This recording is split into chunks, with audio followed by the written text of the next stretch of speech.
मरकजी वजीर road transport और हाईवेज नितिन गडकरी ने आज अपने ओहदे की जिम्मेदारी संभाल ली। नितिन गडकरी आज दफ्तर पहुंचे। वहां वजारत के हुकाम और स्टाफ ने उनका वालेहाना इस्तकबाल किया।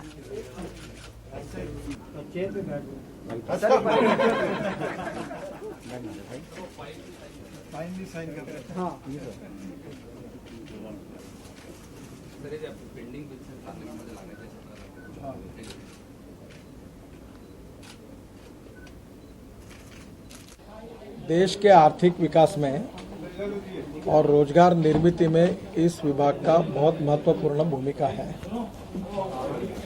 हमारे ग्रोथ रेट को बढ़ाना है, अगर एम्प्लॉयमेंट पोटेंशियल बढ़ाना है तो स्मॉल स्केल इंडस्ट्रीज जो है उसको बढ़ावा देना होगा और सरकार वो कोशिश कर रही है।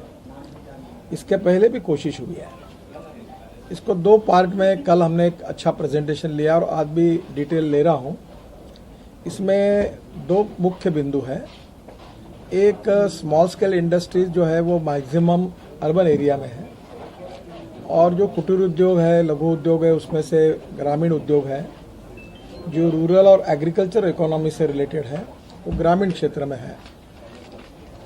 हमारी स्वाभाविक रूप से प्राथमिकता है कि ग्रामीण और कृषि क्षेत्र में हम ज़्यादा से ज़्यादा रोजगार निर्माण करें और एग्रीकल्चर वेस्ट से लेकर और हमारी गाँव में जिस प्रकार के रॉ मटेरियल अवेलेबल है उसके आधारित उद्योग वहीं के वहीं शुरू हो और उसमें बड़ा रोजगार गाँवों में रूरल एग्रीकल्चर इकोनॉमी में निर्माण हो।